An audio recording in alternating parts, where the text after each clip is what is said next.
إن الحمد لله نحمده ونستعينه ونستغفره ونعوذ بالله من شرور أنفسنا ومن سيئات أعمالنا من يهده الله فلا مضل له ومن يضلله فلا هادي له وأشهد أن لا إله إلا الله وحده لا شريك له وأشهد أن محمدا عبده ورسوله يا أيها الذين آمنوا اتقوا الله حق تقاته ولا تموتن إلا وأنتم مسلمون يا أيها الناس اتقوا ربكم الذي خلقكم من نفس واحدة وخلق منها زوجها وبث منهما رجالا كثيرا ونساء واتقوا الله الذي تساءلون به والأرحام إن الله كان عليكم رقيبا يا أيها الذين آمنوا اتقوا الله وقولوا قولا سديدا يصلح لكم أعمالكم ويغفر لكم ذنوبكم ومن يطع الله ورسوله فقد فاز فوزا عظيما أما بعد فإن خير الحديث كتاب الله وخير الهدي هدي محمد صلى الله عليه وسلم وشر الأمور محدثاتها وكل محدثة بدعة وكل بدعة ضلالة وكل ضلالة في النار. قال ربنا عز وجل في كتابه المجيد بسم الله الرحمن الرحيم سبحان الذي أسرى بعبده ليلا من المسجد الحرام إلى المسجد الأقصى الذي باركنا حوله لنريه من آياتنا إنه هو السميع البصير. ہر قسم کی حمد و ثنا، تعریف و توصیف، کبریائی اور بڑائی، عظمت و بزرگی اللہ تبارک و تعالیٰ کے لیے لائق اور سزاوار ہے۔ اس کے بعد درود و سلام نازل ہو تمام انبیاء کرام علیہم الصلاۃ والسلام پر، بالخصوص نبی آخر الزماں جناب محمد الرسول اللہ صلی اللہ علیہ وسلم پر، جنہیں اللہ تبارک و تعالیٰ نے اس امت کی رشد و ہدایت، اس امت کی رہبری اور رہنمائی اور اس امت کو سیدھے راستے پر لگانے کے لیے مبعوث فرمایا۔ حضرات گرامی، ہمارے اور آپ کے نبی جناب محمد الرسول اللہ صلی اللہ علیہ وسلم ایک سچے نبی ہیں اور اللہ رب العالمین کے سچے رسول ہیں۔ چنانچہ اللہ رب العالمین نے اپنے نبی کی نبوت و رسالت کو ثابت کرنے کے لیے اور اس کی تائید کے لیے آپ کو کئی معجزات عطا کیے۔ ان معجزات میں ایک معجزہ اسراء اور معراج کا معجزہ بھی تھا۔ ابتدائے اسلام میں جب نبی اکرم صلی اللہ علیہ وسلم مکہ میں تھے تو اس زمانے میں نبی اکرم صلی اللہ علیہ وسلم نے جب اپنی دعوت کا آغاز کیا اور اعلانیہ طور پہ آغاز کیا تو ہر چہار جانب سے آپ کو تکلیفیں اور مصیبتوں کا سامنا کرنا پڑا۔ بالخصوص جب حضرت ابو طالب کا انتقال ہوا تو اس کے بعد آپ کی پریشانیاں اور زیادہ بڑھ گئیں، اور ابو طالب کا جس سال انتقال ہوا تھا اسی سال آپ کی سب سے پہلی بیوی حضرت خدیجہ الکبریٰ رضی اللہ عنہا کا بھی انتقال ہوا تھا۔ تو وہ جو سال ہے اس سال کو غم کا سال کہا جاتا ہے، عام الحزن کہا جاتا ہے، اس لیے کہ نبی اکرم صلی اللہ علیہ وسلم کو مورل سپورٹ دینے والی آپ کی بیوی تھیں۔ جب پہلی وحی نازل ہوئی تھی اور نبی اکرم صلی اللہ علیہ وسلم گھبرا کر کے گھر میں آئے تھے تو یہی وہ آپ کی پہلی بیوی حضرت ام المؤمنین خدیجہ الکبریٰ رضی اللہ عنہا تھیں، جنہوں نے نبی اکرم صلی اللہ علیہ وسلم کو مورلی سپورٹ کیا تھا، آپ کا حوصلہ بڑھایا تھا اور آپ کی حوصلہ افزائی کی تھی، آپ کو دلاسا دیا تھا کہ آپ کے ساتھ جو کچھ ہوا ہے یہ اللہ رب العالمین کی جانب سے ہوا ہے اور آپ ایسی شخصیت نہیں ہے کہ اللہ آپ کو نقصان پہنچائے۔ یہ تو گھر کا معاملہ تھا، اور گھر سے باہر جو ماحول تھا مشرکوں کا اور کفار کا مکے کے اندر، وہاں باہر میں سپورٹ کرنے کے لیے اللہ رب العالمین نے حضرت ابو طالب کو مقرر کر دیا تھا۔ حضرت ابو طالب نے گرچہ ایمان تو قبول نہیں کیا، کفر پر ان کی موت ہوئی ہے، لیکن نبی اکرم صلی اللہ علیہ وسلم کو حضرت ابو طالب کی وجہ سے بڑی تائید ملتی تھی، اور مکہ کے جو بدمعاش قسم کے لوگ تھے جو نبی اکرم صلی اللہ علیہ وسلم کو تکلیفیں پہنچانا چاہتے تھے وہ صرف حضرت ابو طالب کی وجہ سے خاموش تھے، حضرت ابو طالب کی وجہ سے وہ خاموش تھے۔ تو جس سال حضرت خدیجہ الکبریٰ رضی اللہ عنہا اور حضرت ابو طالب کا انتقال ہوا وہ سال غموں کا سال تھا، اس سال نبی اکرم صلی اللہ علیہ وسلم کی آپ کی حوصلہ افزائی کرنے والی اور آپ کو مورلی سپورٹ کرنے والی بیوی اور سب سے پہلی بیوی اور سب سے پیاری بیوی حضرت ام المؤمنین خدیجہ الکبریٰ رضی اللہ عنہا کا انتقال ہوا، اور آپ کی تائید فرمانے والے مسلمانوں اور اسلام کو نصرت پہنچانے والے حضرت ابو طالب کا بھی انتقال ہوا۔ اور حضرت ابو طالب کی اسی نصرت و تائید کی وجہ سے اللہ رب العالمین نے نبی اکرم صلی اللہ علیہ وسلم کو یہ خبر دی کہ آپ بتا دیجئے اپنی امت کو اسلام اور مسلمانوں اور میری نصرت کی وجہ سے حضرت ابو طالب کو قیامت میں سب سے ہلکا عذاب دیا جائے گا، ورنہ ان کی موت تو کفر پر ہوئی ہے، شرک پر ہوئی ہے، انہیں بڑا دردناک عذاب دیا جانا چاہیے، لیکن چونکہ انہوں نے مسلمانوں اور نبی اکرم صلی اللہ علیہ وسلم کی نصرت فرمائی تھی، مدد فرمائی تھی، ان کا سپورٹ کیا تھا، لہذا اس وجہ سے اللہ رب العالمین نے ان کے عذاب میں تخفیف کر دی ہے، اور یہ بھی اللہ کی ایک نعمت تو بہرحال اس سال نبی اکرم صلی اللہ علیہ وسلم کے اوپر غموں کا پہاڑ ٹوٹا، اور یہ دونوں ہستیاں اس دنیا سے چلی گئیں۔ اس کے بعد اللہ رب العالمین نے نبی اکرم صلی اللہ علیہ وسلم کو خواب میں دکھایا تھا کہ آپ ہجرت کرنے والے ہیں، اور جہاں ہجرت کرنے والے ہیں وہ جگہ بہت سبز و شاداب ہے، اور وہاں کھجوروں کے درخت ہے، یعنی ہرا بھرا جگہ ہے، وہ ہری بھری جگہ ہے، وہ مکے کی طرح بنجر نہیں ہے۔ نبی اکرم صلی اللہ علیہ وسلم نے جب یہ خواب میں دیکھا تو آپ نے سوچا شاید مکہ سے قریب طائف کا جو علاقہ ہے وہ علاقہ مراد ہے، وہیں مجھے ہجرت کر کے جانی۔ چنانچہ آپ طائف تشریف لے گئے، اور طائف والوں کو آپ نے یہ کوشش کی کہ اسلام کی طرف بلا لیا جائے، اس لیے کہ مجھے ہجرت کر کے وہیں جانا ہے، وہاں کا ماحول اگر سازگار رہے گا تو اسلام کو مدد ملے گی۔ چنانچہ نبی اکرم صلی اللہ علیہ وسلم طائف جاتے ہیں، اور طائف جب جاتے ہیں تو معاملہ الٹا ہوتا ہے۔ وہاں آپ دعوت دیتے ہیں، ایک تو آپ کی دعوت کو رد کر دیا جاتا ہے، اور دوسرا یہ کہ دعوت کو رد کرنے کے بعد وہ لوگ مزید پریشانیوں میں آپ کو مبتلا کرتے ہیں، آپ کو ستاتے ہیں اور اذیتیں دیتے ہیں، اور جو محلے کے بدمعاش قسم کے لوگ ہوتے ہیں اور اوباش قسم کے لوگ ہوتے ہیں ان کو نبی اکرم صلی اللہ علیہ وسلم کے پیچھے لگا دیتے ہیں، وہ آپ کو برا بھلا کہتے ہیں اور آپ کو گالیاں دیتے ہیں اور پیچھے سے پتھر مارتے ہیں، یہاں تک کہ نبی اکرم صلی اللہ علیہ وسلم سے ایک مرتبہ حضرت عائشہ رضی اللہ عنہا نے غالباً پوچھا تھا کہ آپ پر جنگ احد سے بھی سخت کوئی دن آیا ہے؟ تو آپ نے اسی دن کا تذکرہ کیا تھا، یعنی طائف کا تذکرہ کیا تھا، جہاں نبی اکرم صلی اللہ علیہ وسلم بڑی امید لے کر کے طائف میں داخل ہوتے ہیں کہ یہ لوگ اسلام قبول کر لیں گے اور پھر مجھے ہجرت کر کے یہیں جانی ہے تو اسلام اور مسلمانوں کو مدد ملے گی، لیکن ایک تو ان لوگوں نے دعوت قبول نہیں کی، اور دوسرا نبی اکرم صلی اللہ علیہ وسلم کو ستانا شروع کر دیا، اور اس وقت آپ اکیلے اور تنہا تھے، اکیلے ہی آپ طائف چلے گئے تھے۔ چنانچہ آپ واپس آنے لگے، راستے میں پیچھے بدمعاش لگ گئے، مارنے لگے نبی اکرم صلی اللہ علیہ وسلم کو۔ بہرحال آپ کچھ دوری پر جب پہنچے تو اللہ رب العالمین نے حضرت جبرائیل کو بھیجا، اور حضرت جبرائیل کے ساتھ پہاڑ کے فرشتوں کو بھیجا۔ پہاڑ کے فرشتوں نے آ کر کے اللہ کے نبی صلی اللہ علیہ وسلم کو سلام کیا اور کہا کہ آپ کے رب نے ہمیں بھیجا ہے، اگر آپ حکم دے تو ان دونوں پہاڑیوں کے درمیان طائف والوں کو تباہ و برباد کر دیا جائے۔ لیکن بہرحال نبی اکرم صلی اللہ علیہ وسلم تو رحمت للعالمین ہیں، آپ نے یہ کہا کہ مجھے امید ہے کہ یہی وہ قوم ہے جن کی نسل سے ایسے لوگ پیدا ہوں گے جو اللہ رب العالمین کی وحدانیت کی اور میری رسالت کی گواہی دیں گے، اور ایسا ہی ہوا۔ 8 سال کے بعد پورا طائف مسلمان ہو گیا الحمدللہ۔ تو یہ نبی اکرم صلی اللہ علیہ وسلم کے ساتھ اس طرح کے معاملات پیش آئے، ایک تو وہ غم والا سال، اور پھر اس کے بعد طائف میں آپ کو اتنی پریشانیاں اور مصیبتیں جھیلنی پڑی۔ اللہ تبارک و تعالی نے نبی اکرم صلی اللہ علیہ وسلم کی دل جمعی کے لیے اور آپ کے ایمان کو اور مضبوط کرنے کے لیے اور آپ کو بہت سارے حقائق سے آگاہ کرنے کے لیے اسراء اور معراج کروایا۔ یہ 2 الگ الگ چیزیں، عام طور سے لوگ سمجھتے ہیں اسراء و معراج ایک ہی چیز ہے کہ اللہ کے نبی صلی اللہ علیہ وسلم حضرت جبرائیل کے ساتھ براق پر سوار ہو کر کے آسمانوں کا آپ نے سفر کیا، جی نہیں، بلکہ اسراء الگ ہے اور معراج الگ ہے۔ اسراء کہتے ہیں رات میں سفر کرنے کو، اسراء کیا کہتے ہیں؟ کسے کہتے ہیں؟ رات میں سفر کرنے کو، اور معراج کہتے ہیں اوپر چڑھنے کو۔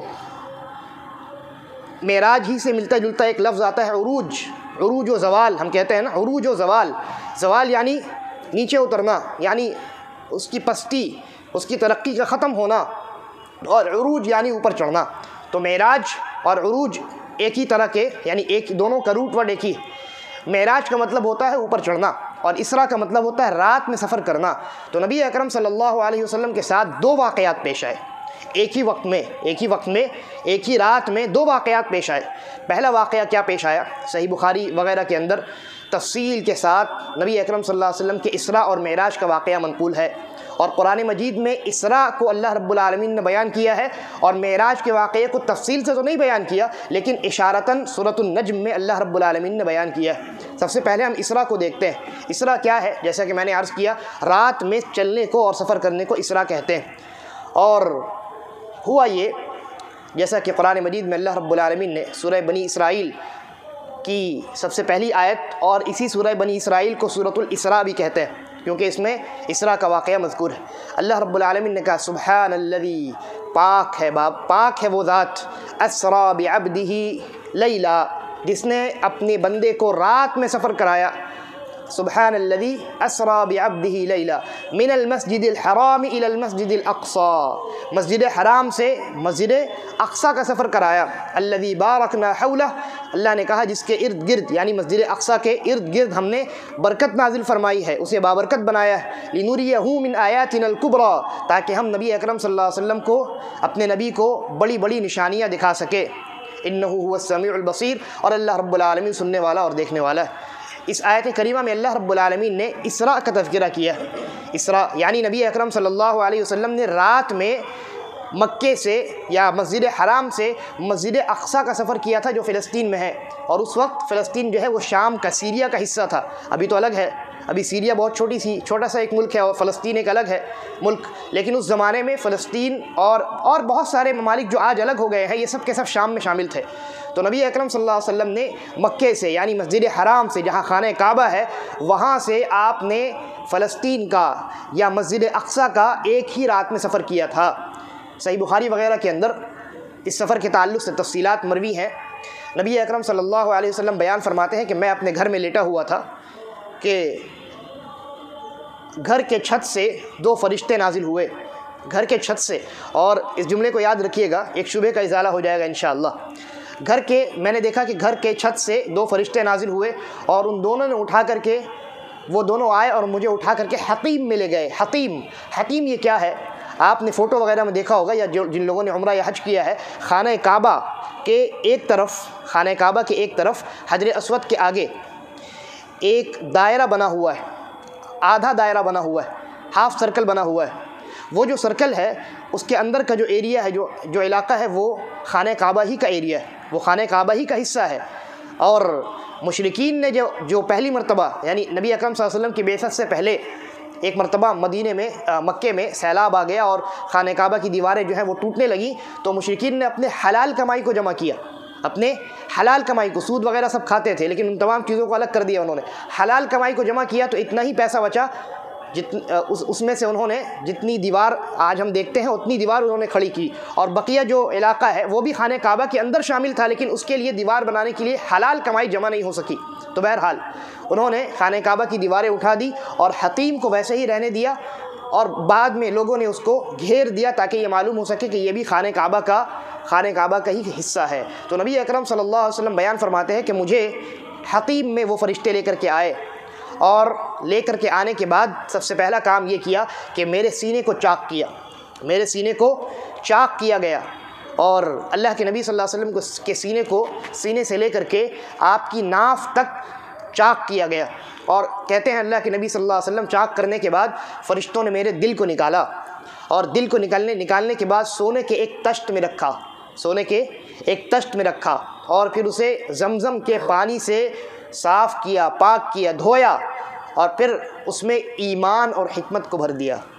کس چیز کو؟ ایمان اور حکمت کو بھر دیا۔ یہ تمام چیزیں کیوں ہو رہی ہیں؟ کیونکہ اللہ رب العالمین کو ابھی نبی اکرم صلی اللہ علیہ وسلم کو ایسی چیزیں دکھلانی ہیں جن چیزوں کو نبی اکرم صلی اللہ علیہ وسلم اپنے اس دل کے ساتھ نہیں دیکھ سکتے تھے، چنانچہ آپ کے دل کو دھویا گیا، پاک اور صاف کیا گیا، اور ایمان اور حکمت کو اس میں بھر دیا گیا تاکہ آپ تیار ہو سکیں ان چیزوں کے نظارے کے لیے جن کو اللہ رب العالمین نے بھی تیار کیا۔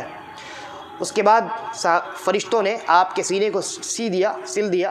اور آپ کو براق نامی ایک سواری پر سوار کرا کر کے ایک ہی رات میں مکے سے مسجد حرام سے مسجد اقصی لے گئے، اور مسجد حرام سے مسجد اقصی کا جو فاصلہ ہے پیدل اگر سفر کیا جائے تو 40 دنوں کا ہے، 40 دن لگتے تھے، لیکن اللہ کے نبی صلی اللہ علیہ وسلم کو ایک ہی رات میں مسجد حرام سے مسجد اقصیٰ لے جایا گیا۔ اور نبی اکرم صلی اللہ علیہ وسلم فرماتے ہیں کہ یہ جو براق سواری ہے، یہ سواری خچر سے کچھ چھوٹی اور گدھے سے تھوڑی بڑی سواری تھی، اور اس سواری کا حال یہ تھا کہ یہ جہاں اس کی نظر پڑتی جتنی دور تک اتنی دور تک اس کا پہلا قدم ہوتا، اتنی دور تک اس کا پہلا قدم ہوتا۔ گویا کہ ایک پل میں ہی نبی اکرم صلی اللہ علیہ وسلم نے مسجد حرام سے مسجد اقصیٰ کا سفر کر لیا۔ اس کے بعد نبی اکرم صلی اللہ علیہ وسلم مسجد حرام سے مسجد اقصیٰ پہنچے، وہاں آپ اپنی سواری سے اترے، براق سے اترے، اور آپ نے براق کو باندھ دیا مسجد اقصیٰ کے باہر۔ اس کے بعد آپ مسجد اقصیٰ کے اندر تشریف لے گئے اور آپ نے نماز شروع کی۔ جب آپ نے نماز شروع کی تو دیکھا کہ بہت جتنے انبیاء ہیں سب کے سب حاضر ہیں، اور سب آپ کے ساتھ، سب آپ کے پیچھے آپ کی اقتداء میں نماز ادا کر رہے ہیں۔ نبی اکرم صلی اللہ علیہ وسلم نے ان تمام انبیاء اور رسولوں کی امامت فرمائی وہاں مسجد اقصیٰ میں۔ اور علماء نے لکھا ہے کہ جتنے انبیاء وہاں حاضر تھے، اصل میں ان سب کی روحیں وہاں حاضر تھی، لیکن ان روحوں نے جسم کی شکل اور صورت اختیار کر لی تھی۔ چنانچہ نبی اکرم صلی اللہ علیہ وسلم نے تمام انبیاء کو ان کی شکل و صورت میں دیکھا۔ اس کے بعد آپ نے تمام انبیاء کی امامت فرمائی، اور اس کے بعد براق پر دوبارہ سوار ہوئے۔ براق پر آپ دوبارہ سوار ہوئے۔ اب یہاں سے جو سفر ہے نا، اس سفر کو ہم کہتے ہیں معراج۔ یہاں تک اسراء کا سفر ختم ہو گیا، یہاں تک ہم کہتے ہیں سفر اسراء، یعنی رات میں مسجد حرام سے مسجد اقصیٰ تک کا سفر، یہ سفر ختم ہو گیا۔ اب یہاں سے نبی اکرم صلی اللہ علیہ وسلم آسمان پر چڑھ رہے ہیں۔ اسی چڑھنے کو ہم کیا کہتے ہیں؟ معراج کہتے ہیں۔ اسی چڑھنے کو معراج کہتے ہیں۔ اب یہاں سے براق پر سوار ہوئے نبی اکرم جناب محمد رسول اللہ صلی اللہ علیہ وسلم، اور آپ حضرت جبرائیل کے ساتھ ساتھ براق پر سوار ہو کر کے پہلے آسمان میں تشریف لے گئے۔ اب پہلے آسمان میں کیا ہوتا ہے؟ پہلے آسمان میں ایسا نہیں ہے کہ آپ نے حضرت جبرائیل کے ساتھ پہلے آسمان میں آپ بس گئے اور داخل ہو گئے، نہیں، بلکہ پہلے آسمان میں حضرت جبرائیل پہنچے اور رک گئے، دروازہ کھولنے کو کہا۔ پہلے آسمان کے فرشتے نے پوچھا کون؟ حضرت جبرائیل نے جواب دیا جبرائیل۔ پوچھا تمہارے ساتھ کون؟ کہا محمد الرسول اللہ صلی اللہ علیہ وسلم۔ تیسرا سوال کیا حل ارسل الیہ، کیا انہیں آنے کا حکم دیا گیا ہے، بلاوا بھیجا گیا ہے؟ حضرت جبرائیل نے کہا نعم، ہاں بھیجا گیا ہے۔ تب جا کے دروازہ کھولا گیا۔ اندازہ لگائیے، نبی مکرم جناب محمد الرسول اللہ صلی اللہ علیہ وسلم پہلے آسمان پر تشریف لے جاتے ہیں۔ نگرانی اتنی سخت ہے کہ بغیر اجازت کے، بغیر آئیڈینٹیفیکیشن کے حضرت جبرائیل بھی پار نہیں کر سکتے، پہلے آسمان میں داخل نہیں ہو سکتے۔ اور بعض حضرات کہتے ہیں کہ ہمارے یہاں کچھ ایسے خاص لوگ ہیں جو تقدیر پر نظر رکھتے ہیں، لوح محفوظ میں کیا لکھا ہے ان کو سب معلوم ہے، آسمان میں کیا ہوتا ہے ان کو سب خبر ہے۔ یہ کیسی بات ہے؟ یہ بے تکی بات ہے۔ یہ نبی اکرم صلی اللہ علیہ وسلم تمام انسانوں کے سردار، جبرائیل علیہ السلام تمام فرشتوں کے سردار، ان دونوں کو اجازت لینی پڑی۔ اللہ رب العالمین نے اتنی سخت نگرانی رکھی ہے، کوئی انسان بھلا کیسے وہاں تک پہنچ سکتا ہے؟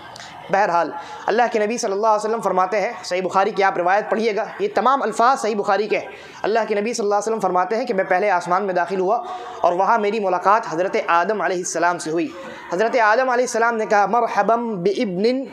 و نبی، مرحبا بابن و نبی،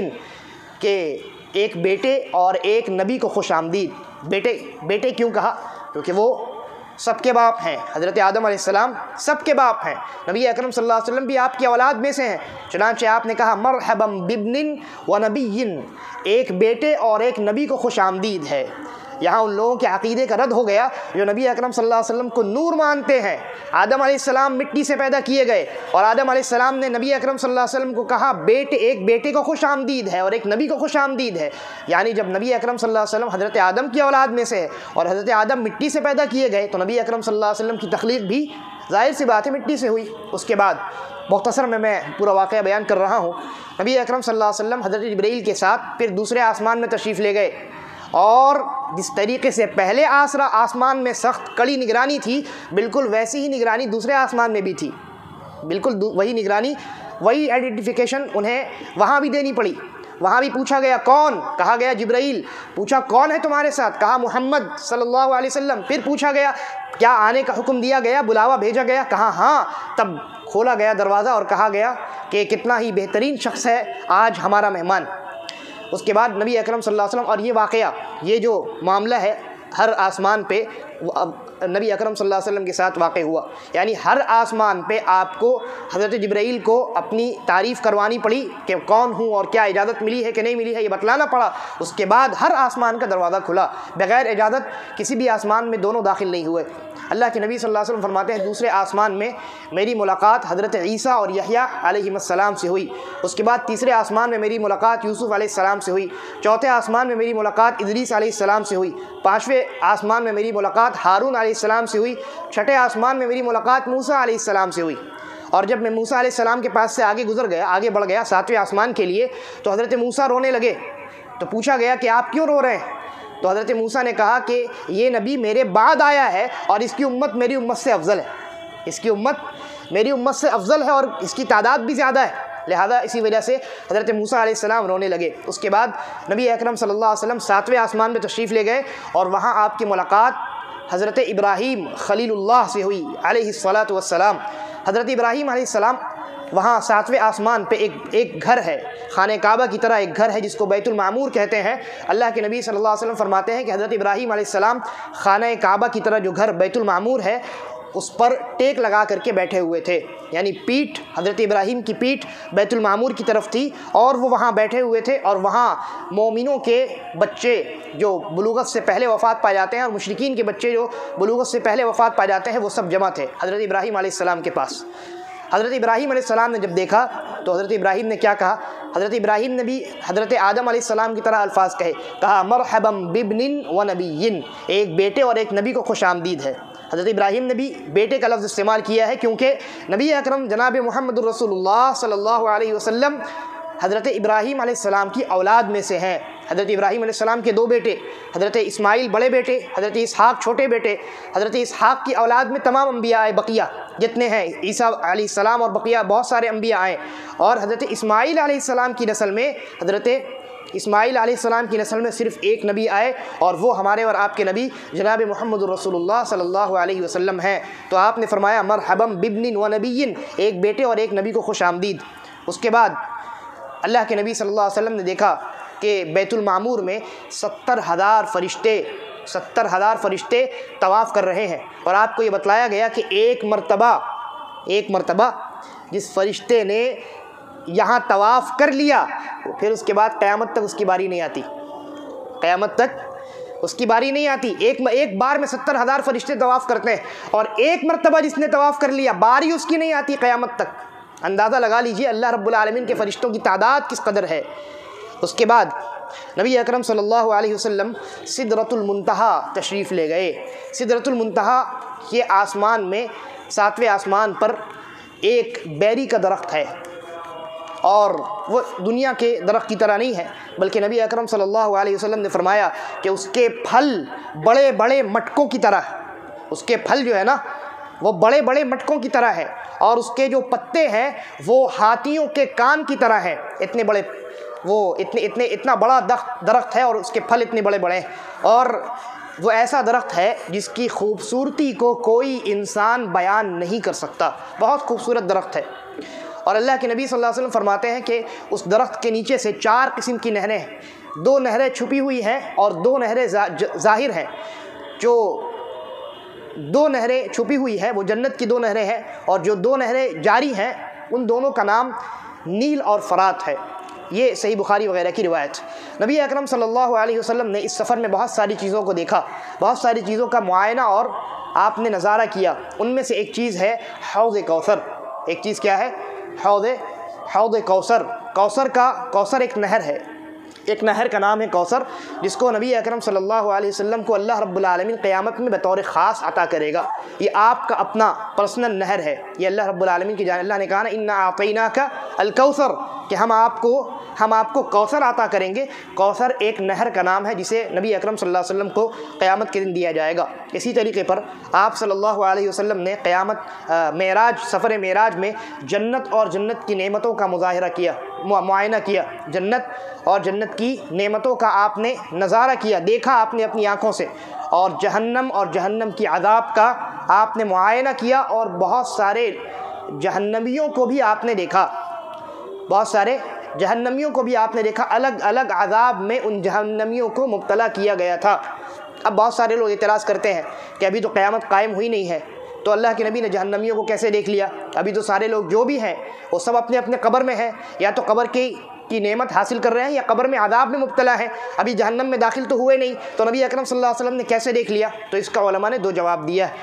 بلکہ 3 جواب دیا ہے۔ ان میں سے ایک جواب تو بنیادی جواب ہے، بنیادی جواب شیخ ابن عثیمین رحمہ اللہ کہتے ہیں ہمارے لیے اللہ کے نبی صلی اللہ علیہ وسلم کی لائی ہوئی ہر بات پر ایمان لانا واجب ہے۔ آپ نے اگر ہمیں یہ حکم دیا ہے، ہمیں یہ خبر دی ہے کہ اللہ نے آپ کو جہنم اور جہنمیوں کو دکھلایا، ہمیں بس آنکھ بند کر کے ایمان لانا ہے، ہمیں اس میں عقل دوڑانے کی کوئی ضرورت نہیں ہے کہ کیسے اور کیوں۔ یہ تو بنیادی جواب ہے اور یہی اصل جواب ہے، یہی اصل جواب ہے۔ البتہ اس کے علاوہ بھی علماء نے جواب دیے ہیں۔ ایک جواب یہ ہے کہ ممکن ہے وہ جو عذاب تھا وہ قبر کا عذاب نبی اکرم صلی اللہ علیہ وسلم کو دکھلایا گیا، اور کچھ علماء نے یہ بھی کہا کہ ممکن ہے اللہ تبارک و تعالیٰ تو ہر چیز پر قادر ہے، تو اللہ رب العالمین نے نبی اکرم صلی اللہ علیہ وسلم کو قیامت میں ہونے والے عذاب کو پہلے دکھلا دیا، قیامت میں ہونے والے عذاب کو نبی اکرم صلی اللہ علیہ وسلم کو اللہ رب العالمین نے پہلے دکھلا دیا۔ جیسے آپ نے وہ واقعہ سنا ہے، اللہ کے نبی صلی اللہ علیہ وسلم سورج یا چاند گرہن کی نماز پڑھا رہے تھے، سورج گرہن کی نماز آپ پڑھا رہے تھے، تو آپ ایک مرتبہ پیچھے ہٹ گئے، پھر آپ نے اپنے ہاتھ کو آگے کیا، پھر نماز کے بعد بتایا کہ مجھے جنت دکھلائی گئی اور جنت کے پھل کو میں نے دیکھا اور میں نے چاہا کہ میں جنت کے پھل کو اپنے ہاتھ سے توڑ لوں، اور پھر مجھے جہنم دکھلائی گئی اور جہنم کی گرمی مجھے محسوس ہوئی اور اسی لیے میں پیچھے ہٹا۔ تو یہ اللہ رب العالمین کی قدرت ہے، وہ جو چاہے کر سکتا ہے۔ اللہ رب العالمین نے نبی اکرم صلی اللہ علیہ وسلم کو ہونے والے عذاب اور جہنم میں داخل ہونے والے لوگوں کو پہلے دکھلا دیا، اس میں کوئی تعجب کی بات نہیں ہے۔ ان اللہ علی کل شیء قدیر، اللہ تبارک و تعالی ہر چیز پر قادر ہے۔ لیکن جیسا کہ میں نے عرض کیا، بنیادی جواب کیا ہے؟ نبی اکرم صلی اللہ علیہ وسلم نے ہمیں خبر دیا ہے، آمنا و صدقنا کہنا ہے، ہمیں اس میں شک و شبہ نہیں ہونا چاہیے، اعتراض نہیں کرنا چاہیے، کوئی ذرہ برابر بھی اشکال ہمارے ذہن میں نہیں ہونی چاہیے، بلکہ دل میں پختہ ایمان اور یقین ہونا چاہیے کہ اللہ کے نبی نے یہ خبر دی ہے تو دی ہے، ہمیں اس بات پر ایمان لانا ہے اور یہ خبر سچ اور حق ہے۔ یہ سفر معراج ہے جس کو میں نے بہت مختصر انداز میں آپ کے سامنے بیان کرنے کی کوشش کی ہے۔ اللہ تبارک و تعالیٰ سے دعا ہے کہ وہ ہمیں صحیح سمجھ کی توفیق عطا فرمائے۔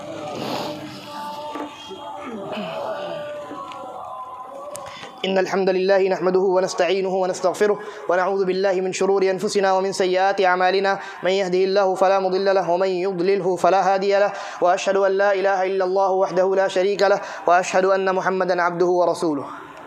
میں نے ابتدا میں عرض کیا کہ نبی اکرم صلی اللہ علیہ وسلم کو جو اسراء کروایا گیا، یعنی مسجد حرام سے مسجد اقصیٰ کا جو سفر آپ نے کیا، تو وہ کیسے کیا؟ آپ خود فرماتے ہیں صلی اللہ علیہ وسلم کہ 2 فرشتے، میں لیٹا ہوا تھا، 2 فرشتے میرے گھر کے چھت سے نازل ہوئے اور مجھے اٹھا کر کے لے گئے۔ اب یہاں بہت سارے لوگ کہتے ہیں کہ نبی اکرم صلی اللہ علیہ وسلم جب معراج سے واپس آئے تو آپ جس بستر پر سو رہے تھے وہ بستر گرم تھا، جیسے آپ گرم چھوڑ کر کے گئے تھے ویسے ہی وہ بستر گرم تھا، اور آپ جس دروازے سے نکلے تھے اس دروازے میں جو کڑی لگی ہوئی تھی، جس کو آپ کھٹکھٹانے کے لیے استعمال کرتے ہیں یا دروازہ بند کرنے کے لیے استعمال کرتے ہیں، وہ کڑی بھی ہل رہی تھی، بعض لوگ یہ کہتے ہیں، لیکن کسی بھی صحیح حدیث کے اندر ان دونوں باتوں کا تذکرہ نہیں، ان دونوں باتوں کا تذکرہ ہے تو بہت مشہور بات ہم نے بھی خود بچپن سے سنا ہے کہ اللہ کے نبی صلی اللہ علیہ وسلم جب معراج میں تشریف لے گئے تو جب واپس آئے تو آپ کا بستر بھی گرم تھا اور سکری جو کڑی ہے وہ بھی ابھی ہل ہی رہی تھی، یعنی اسی درمیان میں پورا واقعہ پیش آ گیا۔ لیکن ایسی کوئی بات نہیں ہے، کسی صحیح حدیث کے اندر اس بات کا کوئی تذکرہ موجود نہیں۔ اگر ایسی کوئی بات ہوتی، ایسا کوئی تذکرہ ہوتا تو ہم ضرور ایمان لاتے، لیکن اپنی جانب سے ہم غیب کے متعلق کوئی بات کہہ نہیں سکتے کیونکہ ہم نے اپنی آنکھوں سے دیکھا تو ہے نہیں، لہذا یہ بات درست نہیں ہے۔ اور یہ اس لیے بھی درست نہیں ہے کیونکہ اللہ کے نبی نے کیا کہا؟ فرشتے میرے چھت سے نازل ہوئے اور چھت ہی سے مجھے واپس لے کر کے گئے، دروازے کا تذکرہ ہی نہیں ہے، تو دروازے میں سکری ہلنے کا تذکرہ کہاں سے آ سکتا ہے؟ اور صحابہ بیان کرتے ہیں کہ اس زمانے میں، ابتدائی زمانے میں، لوگوں کے گھروں میں ایسے دروازے ہوا ہی نہیں کرتے تھے، دروازے لوگوں کے گھر میں ہوا ہی نہیں کرتے تھے، بلکہ پردے ہوا کرتے تھے، پردے بھی بعد میں لگنے شروع ہوئے، لہذا یہ ممکن ہی نہیں ہے کہ دروازے ہوں اور دروازے میں سکری ہو اور وہ سکری ہلے، وہ کڑی ہلنے لگے اور آپ جب تک واپس آئیں تب بھی وہ جو ہے وہ کڑی ہلتے ہی رہے، یہ بات درست نہیں۔ اچھا، دوسری بات، بہت سارے آج کے ماڈرن زمانے میں بہت سارے لوگ ایسے ہیں جو بیچارے اسلام کو محتاج سمجھتے ہیں، اسلام کو غور کرنے کی بات، اسلام کو محتاج تصور کرتے ہیں کس بات کا؟ سمجھتے ہیں کہ اسلام کو جب تک ہم سائنس سے ثابت نہ کریں ہم اپنے آپ کو بلند نہیں کر سکتے، ہم اسلام کو صحیح اور سچا ثابت نہیں کر سکتے۔ یہ بیچارے کم عقل لوگ ہیں، میں ان کو کہتا ہوں سائنس زدہ کم عقل لوگ ہیں، ان کو قرآن پر ایمان نہیں ہے، رسول اللہ صلی اللہ علیہ وسلم کے فرمان پر ایمان نہیں ہے، سائنس پر ان کو ایمان ہے۔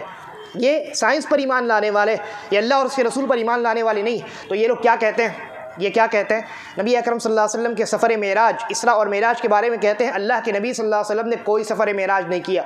بلکہ آپ کو ٹائم ٹریول کروایا گیا تھا،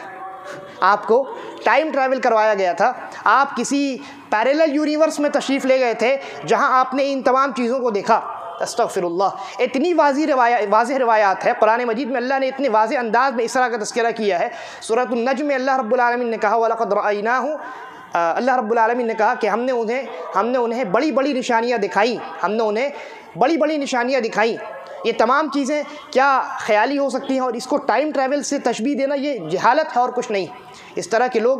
ثابت کرنا چاہتے ہیں اسلام کو سائنس کے ذریعے سے، اسلام کسی کا محتاج نہیں ہے۔ آپ ایمان لائیے اللہ رب العالمین پر اور نبی اکرم صلی اللہ علیہ وسلم کی نبی اکرم صلی اللہ علیہ وسلم کے اوپر، اور آپ نے جو باتیں بتلائی ہیں ان کے اوپر آپ کو ایمان لانا ہے، ان کو سچ اور حق تصور کرنا ہے۔ یہ ایمان ہے، یہ ایمان ہے، اور یہ ایمان انسان کے دل میں ہوتا ہے اور اس کا اثر انسان کے اعمال اور انسان کے اعضاء اور جوارح پر ظاہر ہوتا ہے۔ نہ یہ کہ آپ اسلام کو محتاج تصور کریں اور اس کی ہر بات کو لے کر کے توڑ مروڑ کر کے یہ کوشش کریں کہ کسی طریقے سے سائنس اور سائنٹیفک ریسرچ سے اس کو ثابت کیا جائے۔ یہ ہمارا طریقہ نہیں اور ہم اس کے محتاج نہیں ہیں۔ ہمارا ایمان سائنس کی تحقیق سے زیادہ مضبوط ہے، ہمارا ایمان سائنسی تحقیقات سے زیادہ مضبوط ہے، اور ہمارے ایمان کے لیے یعنی ہمیں کسی چیز پر ایمان لانے کے لیے سائنسی تحقیقات کی کوئی ضرورت نہیں ہے۔ اسی طریقے پر ایک اور شبہ یا ایک اور بات جو عوام میں مشہور ہے وہ یہ ہے کہ کچھ لوگ یہ کہتے ہیں ہم نماز میں تشہد میں التحیات للہ والصلوات والطیبات، السلام علیک ایھا النبی ورحمۃ اللہ وبرکاتہ، السلام علینا وعلی عباد اللہ الصالحین، اشہد ان لا الہ الا اللہ واشہد ان محمدا عبدہ ورسولہ، یہ ہم پڑھتے ہیں، اس کو تشہد کی دعا کہتے ہیں۔ اس کے بارے میں بعض لوگ یہ کہتے ہیں، اور آپ نے کچھ سوشل میڈیا پہ دیکھا بھی ہوگا، بعض ویڈیوز میں اور بعض وہ فوٹوز وغیرہ بنا کر کے شیئر کرتے ہیں، اس میں یہ لکھا ہوتا ہے کہ جب اللہ کے نبی صلی اللہ علیہ وسلم معراج میں تشریف لے گئے تو آپ نے اللہ رب العالمین کے پاس پہنچ کر کے یہ عرض کیا، یہ کہا تحیات للہ والصلوات والطیبات، کہ اللہ کے لیے سلامتی ہے اور یہ تمام چیزیں ہیں، تحیات للہ والصلوات والطیبات۔ تو اللہ نے جواب دیا السلام علیک ایھا النبی، اے نبی آپ پر سلامتی ہو۔ اس کے بعد اللہ کے نبی نے جواب دیا السلام علینا وعلی عباد اللہ الصالحین، کہ ہمارے اوپر اور اللہ کے نیک بندوں پر اللہ کی سلامتی ہو۔ اس کے بعد فرشتوں نے جواب دیا اشہد ان لا الہ الا اللہ واشہد ان محمدا عبدہ ورسولہ۔ یہ پورا واقعہ بیان کیا جاتا ہے اور یہ بتلایا جاتا ہے کہ التحیات کا جو یہ التحیات کی جو دعا ہے، یہ ذکر ہے، یہ اللہ کے نبی صلی اللہ علیہ وسلم کا مکالمہ ہے، اصل میں کنورزیشن ہے جو اللہ اور نبی اکرم صلی اللہ علیہ وسلم اور فرشتوں کے درمیان ہوا تھا معراج کے موقع پر، جبکہ حقیقت یہ ہے کہ کسی صحیح حدیث میں بلکہ ضعیف حدیث میں بھی اس بات کا تذکرہ موجود نہیں، کسی بھی حدیث کے اندر یہ واقعہ اس طریقے سے موجود ہی نہیں ہے۔ معراج کی روایات اتنی کثیر تعداد میں موجود ہے لیکن کسی روایت کے اندر التحیات کا یہ کنورزیشن موجود نہیں، لہذا یہ جھوٹی بات ہے، بلکہ اس کے بالمقابل اس کے خلاف التحیات نبی اکرم صلی اللہ علیہ وسلم نے حضرت عبداللہ بن مسعود رضی اللہ عنہ بیان کرتے ہیں کہ اللہ کے نبی صلی اللہ علیہ وسلم نے مجھے التحیات کی دعا سکھلائی۔ التحیات کی دعا حضرت عبداللہ بن مسعود رضی اللہ عنہ کو نبی اکرم صلی اللہ علیہ وسلم نے سکھلائی، نہ یہ کہ آپ معراج میں گئے تو وہاں جو کنورزیشن ہوا اسی کو ہم نماز میں پڑھتے ہیں۔ یہ کانسیپٹ غلط ہے اور اس پر کوئی دلیل وارد نہیں ہے، اور ہم تو دلیل کے محتاج، ہم اللہ رب العالمین کی بات پر یقین رکھتے ہیں اور رسول اللہ صلی اللہ علیہ وسلم کے فرمان پر یقین رکھتے ہیں۔ ہم اپنی جانب سے دین میں شریعت میں کوئی بات کہنے کے نہ قائل ہے اور نہ فاعل ہے۔ یہ کچھ باتیں ہیں